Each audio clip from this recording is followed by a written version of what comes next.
알 수 있어. 어떻게? 세특에 그게 나와. 자, 예를 들어볼게요.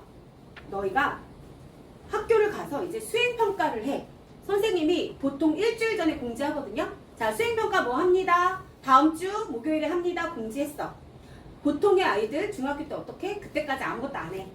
수요일 날 해. 준비해. 아니면 당일 날 학교 와가지고 얘들아 뭐야? 어떻게 해야 돼? 이런 애도 있어. 그런 애들은 점수가 잘 안 나오겠죠. 근데 선생님이 팁을 주자면요. 여기도 한번 읽어볼까? 새로운 지식을. 새로운 지식을 획득하기 위해 자기주도적으로 노력하고 자기주도적으로 어떻게 하는지 대학에서 알 수 있어. 또 교과 수업에 적극적으로 참여해 수업 내용을 이해하려는 태도와 열정이 있는가. 아이고, 그 다음에 아직 더 남았어. 자, 여기 빨간색. 교과와 각종 탐구 활동 등을 통해 지식을 확장하려고 노력하는가. 교과와 각종 탐구 활동에서 구체적인 성과를 보이고 있는가. 교내 활동에서 학문에 대한 열의와 지적 관심이 드러나고 있는가. 이거를 어떻게 대학에서 알까? 세특에서 다 알 수 있는데 이런 거야. 아까 얘기를 수행평가 예를 들어볼게. 선생님이 다음 주 목요일에 뭐 수행평가 합니다. 공지를 줬어. 자, 어떤 학생은 오늘 바로 집에 가서 그거를 아웃라인을 짜. 그 다음날 선생님한테 가서 선생님 하고 따라가는 거야. 선생님 저 수행평가 이거 이렇게 하면 될까요? 선생님이 봤어. 너 누구? 3반에 뭐 시우? 김시우, 3반 김시우입니다. 그래? 아니야, 이거 이런 게 아니고 이런 방향으로 하는 게 더 좋아. 이런 거 찾아봐. 네, 알겠습니다. 그리고 집에 가서 선생님이 하라는 대로 또 바꿨어. 그다음 한 3일 뒤에 또 선생님 안녕하세요. 그래서 그래, 그때 그 시우구나. 이거 이렇게 선생님이 하라는 대로 했는데 어때요? 오, 잘했어. 여기다가 이런 것만 더 추가하면 좋을 것 같은데? 그러고 수행평가를 얘가 그렇게 선생님이 하라는 대로 해서 딱 냈어. 선생님이 김시우를 기억할까 못할까? 기억하지. 그러면 김시우한테 수행평가 점수 잘 줄까 못 줄까? 잘 주지. 그래서 학종에 여자애들이 좀 유리한 경우도 있어. 남자애들 이런 거 못하지. 자, 예전에 어떤 남학생은 진짜 이런 거 잘하는 애가 있었어. 쓰레기를 줍더라도 선생님 앞에서 줍는데. 자, 선생님이 지나갈 때 안녕하세요. 어머, 쓰레기가 있네? 하면서 줍는데. 선생님이 책을 이렇게 들고 가셔. 애들 시험지를. 선생님처럼 아름다운 분이 이런 무거운 걸 드시면 안 되죠. 자기가 막 들어다 드리겠습니다. 막 해. 여자 선생님들 싫어할 것 같죠? 남자애들 이러면 되게 좋아하죠. 점수 진짜 잘 주셔. 그거 진짜 다 있었던 일이야. 니네 선배들이 나한테 한 얘기야. 이런 남자애가 한 2명 있었어. 이렇게 자기가 선생님 오늘 무척 아름다우십니다. 막 이런 말도 한데 그 막 책도 들어드린데 진짜 쓰레기도 일부러 보는 데서 줍는데 이런 친구들이 있어. 정말 다 선배들이 있었던 일이야. 이해돼요? 그런 식으로 수행평가를 그렇게 했어. 아니면 선생님 제가 수행평가 이거 위해서 이 책을 읽었는데요. 이 책 내용에 이런 점이 있어가지고 이거를 친구들이랑 같이 해보려고 하는데 그러면 선생님이 다 알고 있어. 얘가 이 책을 읽었고 이렇게 하는구나. 자, 그러면 선생님이 세특에 어떻게 써주냐. 자, 이 학생은 뭐 훌륭한 학생입니다. 이게 아니야. 이 학생은 예를 들어 화학이야. 화학 선생님이면 화학의 뭐 실험에 관심이 많아. 어떤 책을 읽고 그것에 관하여 질문을 많이 하는 학생이며 친구들과 모둠 활동 시 그 책의 내용을 바탕으로 세부적인 계획을 세워 이런 내용을 써줘. 그러면 대학에서 봤을 때 이 친구는 책도 봤네. 이 친구는 질문도 많이 하네. 이 친구는 친구들하고 실험하고 모둠할 때 이런 것도 하는 친구네. 얘는 우리 과에 필요한 아이구나. 이런 내용을 다 알 수 있어. 대학에서. 그냥 이 친구는 착한 학생입니다. 이게 아니라 세특에서 다 알 수 있어. 그래서 세특을 관리를 잘해야 돼. 자, 1학년이 끝났어. 2학년을 올라가기 전에 세특에 대해서 내가 알기로는 마석고 선생님들은 세특에 대해서 아이들한테 미리 주고 얘들아 내가 너를 위해서 더 써줄 거 없니? 이 정도면 충분하니? 이렇게 물어보는 걸로 알고 있어. 그래서 선배들이 얘기하기로는 저 있는 그대로의 저보다 훨씬 더 좋게 써주셨다. 선생님께서 너무 잘 써주셨다. 아니면 세특에 쓸 게 너무 부족해. 얘는 지금 한 친구의 경우야. 지금 2학년인 언니의 경우인데 이 친구는 언어 쪽을 전공하고 싶어 해. 그리고 나중에 승무원이나 이런 걸 하고 싶어 해. 그래서 이 친구의 세특을 위해서 선생님께서 권해주신 게 있어. 뭐냐면 영어 선생님이 돼서 아이들 앞에서 영어 수업을 진행하는 그런 프로그램이 있는 거야. 그래서 그거를 하면 그거에 대해서 세특에 적어주시는 거야. 이 친구는 영어에 관심이 많아서 뭐 스페인어면 마석고는 스페인어가 있으니까 스페인어에 관심이 워낙 많아 본인이 탐구 활동을 열심히 하였고 그것을 친구들에게 가르치는데도 열성적으로 참여한 학생이다. 이 친구는 스페인어 학과에서 이 사람은 뽑아야지.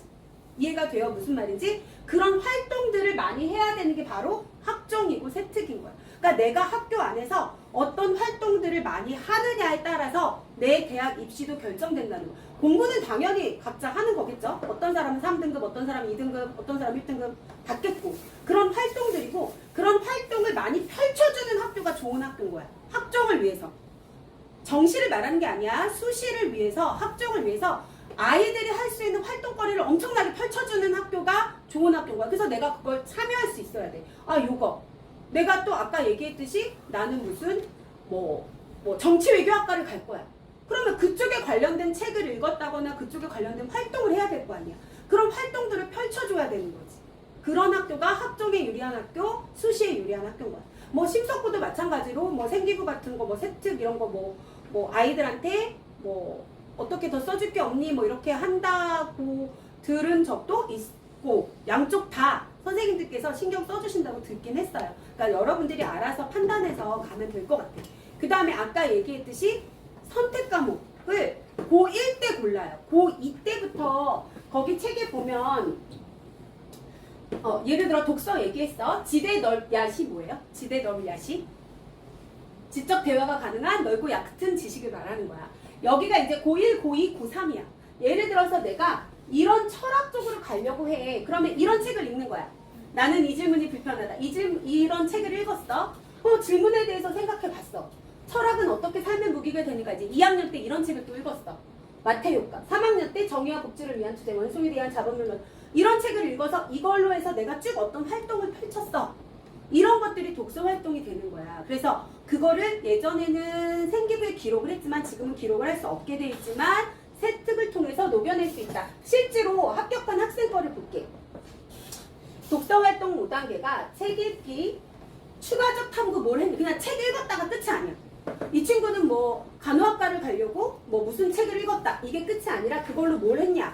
활동을 어떤 걸 했냐? 활동을 어떻게 만료했냐? 어떻게 발표했냐? 구체적인 예를 들어볼게요. 세특에 녹여낸다고 얘기했어. 구체적인 예야. 실제로 연대, 고대, 서강대, 경제학과 합격한 사람이야. 너네 6개 쓸 수 있는 거 알죠? 원서를 3개 합격할 수 있어요. 자, 경제적 관점에서의 플랫폼을 주제로 LPCS 활동을 진행하고 팀장을 맡아서 활동 계획을 체계적으로 수립했으며 팀원들에게 플랫폼의 이해를 도우면서 함께 이끌어가는 모습에서 배려 정신이 돋보임. 선생님이 써준 거야. 자, 플랫폼 제국의 미래를 읽고 독서 토론을 진행함. 써있어. 독서 책 읽었대. 세특에 있어. 국내의 플랫폼 기업에 대한 궁금증을 갖고 추가적으로 또 탐구를 했어. 그리고 창업 활동에서 관심 분야인 지능정보 서비스에서 착안해 정보와 사회의 격차를 줄여 소득 양극화를 완화시킬 신문 플랫폼을 기획했어. 그리고 최종적으로 팀원과 함께 고등학교 정보 제공 플랫폼 사이트를 실제 창업을 했어. 너네 중학교 때는 수행평가로 그냥 이렇게 가상으로 이런 거 해봤잖아. 송나중 같은 경우도 여행 어플리케이션 만드는 거 이거 영어 숙제였거든요. 그런 식으로. 자, LPCS 발표에서 활동 내용을 발표하며 활동을 마무리함. 발표까지 한 거야. 이 친구가 이런 생기부, 이런 세특의 내용을 가지고 이렇게 여기를 다 경제학과를 합격한 거야. 그러니까 내가 경제학과를 가기 위해서 뭐를 했는지가 중요한 거야. 3년 동안. 내가 역사학과를 갈 거야. 역사에 관심이 있어서 어떤 일을 했느냐는 거지, 얘가. 역사에 관심이 있어서 이런 일을 했고 이런 일을 했고 한 것들. 이런 책을 읽었고 이런 활동을 했고 이런 동아리를 했고 이런 게 중요한 거예요. 자, 최종 학종 전략이 어떻게 된다? 설계도를 만드는 거야. 자, 과학 실험을 한다. 수업 시간에 관련 과목 선택 이유, 진로 활동을 한다. 독서 활동을 한다. 어떻게 어떤 동아리를 들어갔나? 어떤 책을 읽었나? 뭘 알게 됐나? 이런 것들이 다 같이 녹아 들어가는 게 바로 학종입니다. 자, 정시는 수능 그 한날에 모든 게 결정되는 거야. 하루에. 그치? 수시는 3년간, 2년 6개월간, 3학년 1학기까지의 모든 활동, 수행평가, 이런 활동, 그 다음에 중간고사, 기말고사 다 들어가는 거야. 아까 얘기했듯이 이런 거 누가 써주셔? 선생님이 써주셔. 그러면 누구랑 관계를 잘 맺어야 돼? 선생님하고 관계를 잘 맺어야 돼. 선생님한테 나를 각인시켜야 돼. 내가 역사학과 갈 사람이 역사 선생님이랑 원수야. 역사학과 갈 수 있을까? 잘 지내야지. 내가 지리학과 갈 사람이면 지리 선생님이랑 잘 지내고 내가 궁금한 책 선생님 이거 읽었는데 이거 이런 게 어떻게 된 거예요? 계속해서 주고받고 그런 활동이 만약에 교내에 뭐가 생겼어. 참여해야지. 뭐 내가 영문학과 갈 거야? 영어 멘토 해야지. 멘토 멘티. 그런 활동을 써주시는 거야. 멘토로서 뭐 이런 학생을 어떻게 멘티를 지도해서 어떤 결과를 도출해냈는지 그런 것들을 써주시는 거야. 그래서 고등학교 생활을 즐겁게 하는 것도 중요하다. 이런 걸 즐겁게 하면 되잖아요. 그냥 공부만 하려고 한다. 그럴 거면 진짜 누구 말처럼 검정고시 해도 되는 거지. 근데 학교 생활에 이 모든 게 다 들어가는 거야. 그래서 내가 학교 선택할 때 너희들 학생의 특성도 보라고 한 거야. 내 성향이 어느 학교에 맞을까? 어떤 선생님들하고 맞고 어떤 학교 스타일에 맞을까? 아, 저 학교는 동아리가 몇 개고 저 학교는 어떻게 진행을 할까? 이런 것들을 보라는 얘기예요.